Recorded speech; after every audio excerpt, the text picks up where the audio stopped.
سوال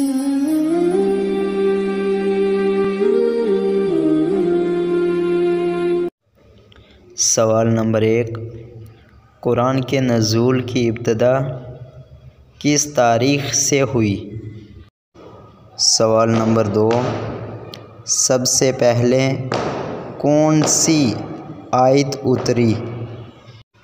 سوال نمبر 3، سب سے آخری آیت کون سی اتری؟ سوال نمبر 4، قرآن میں بسم اللہ الرحمن الرحیم کتنی مرتبہ آئی ہے؟ سوال نمبر 5، قرآن کی کس سورت میں بسم اللہ بطور آیت کے آئی ہے؟